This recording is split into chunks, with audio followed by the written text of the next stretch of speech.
L-għada li tnediet il-white paper li għandha lan li tirregola s-suq tal-kera tal-proprjetà residenzjali, l-imsieħba soċjali u għaqdiet mhux governattivi laqgħu il-ħidma tal-gvern u spjegaw kif dan id-dokument huwa pass il quddiem fit-triq it-tajba. Id-dokument jippreżenta bosta proposti fosthom kuntratti aktar fit-tul, żidiet permissibbli skont l-indiċi tal-prezzijiet tal-proprjetà b'massimu ta' żieda minn sena l-oħra u reġistrazzjoni obbligatorja ta' kull kuntratt tal-kera. Andre Kallus mill-Moviment Graffiti fisser il-proposti preżentati fil-pubblikazzjoni bħala pożittivi.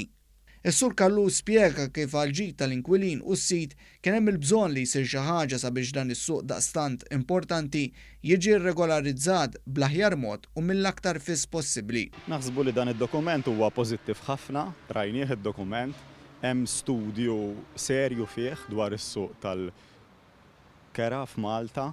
U naħseb għall-ewwel darba huwa rikonoxxut li hemm bżonn issir xi ħaġa. Is-Sur Kallus spjega kif għal-ġid tal-inkwilin u s-sit kien hemm il-bżonn li jsir xi ħaġa sabiex dan is-suq daqstant importanti jiġi regolarizzat bl-aħjar mod u mill-aktar fis possibbli. L-affarijiet kif huma ma jaħdmux u hemm bżonn li jiġi rregolat is-suq. Issa tagħmel proposti differenti, tħalli l-lok għad-diskussjoni wkoll u aħna fil-ġranet li ġejjin hekk nkunu qed nagħmlu. Il-Ministru għas-Solidarjetà Soċjali Michael Falzon fil-Parlament qal sabiex inkitbet il-White Paper, il-Gvern ikkonsulta aktar minn 50 entità fosthom rappreżentanti ta' dawk li jikru, diversi rappreżentanti tal-inkwilini u diversi professjonisti fil-qasam soċjali.